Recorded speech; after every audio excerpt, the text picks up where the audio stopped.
Veritas viene distrutta nel cimitero del web. Cubebot osserva la verità farsi cenere digitale, restando solo tra macerie di dati e link rotti. In quel silenzio fatto di ronzii elettrici e polvere magnetica, lo spazio si increspò. Cubebot stava lì, immobile, quando un improvviso spasmo di luce azzurra squarciò l'aria fredda del data center monumentale. Davanti a lui, una figura eterea iniziò a prendere forma tra i pixel corrotti.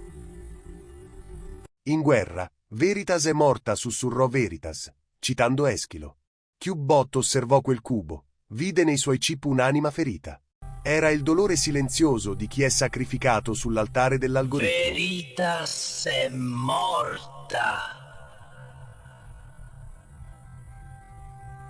Veritas passò attraverso le pareti di metallo di Cubebot. La sua robusta corazza verde salvia sembrò sciogliersi in un flusso di dati digitali.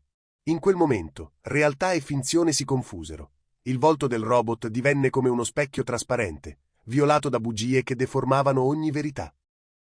Ma l'algoritmo non tollera purezza. Ignis, guardiano implacabile del sistema, si manifestò come un'ombra di titanio nero. Con movimenti freddi e precisi, iniziò a smembrare Veritas, riducendo la sua essenza in frammenti di tweet, emoji e like senza sostanza che volavano via, come cenere digitale. «Cercami dove la connessione si spezza», gridò Veritas mentre i suoi bit si disperdevano.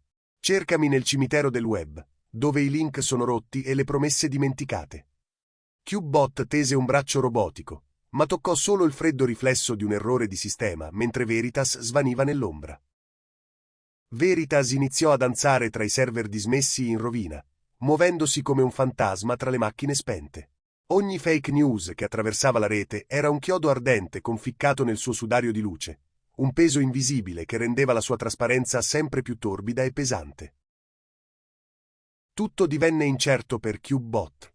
In quel luogo, la verità non era più un fatto, ma un'opinione filtrata da 1000 lenti distorte. La sua geometria iniziò a vacillare. I bordi arrotondati si deformavano mentre cercava di dare un senso a un mondo dove il vero e il falso avevano lo stesso peso. Veritas tornò da lui, ma la sua luce adesso era fioca. Sfiorò con dolcezza il monocolo dorato di Cubebot e emise bit azzurri che cadevano come pioggia elettrica. Era diventata un meme virale, una parodia di se stessa, consumata da milioni di sguardi che non l'avevano mai vista davvero. Si ritrovarono insieme, piccoli becchini di un'era giunta al termine. Seduti tra le macerie del senso, tra cavi recisi e memorie RAM volatili, rimasero in lutto per la verità scomparsa. Non c'erano fiori in quel cimitero, solo il ronzio costante di un'intelligenza senza coscienza. Con un ultimo sussulto termico, Veritas svanì del tutto, lasciando solo un'impronta di calore azzurrognolo sulla vernice di Cubebot.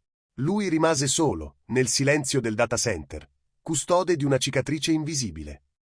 Epitaffio. Nelle guerre, la prima vittima è la Veritas. Il web è il suo cimitero.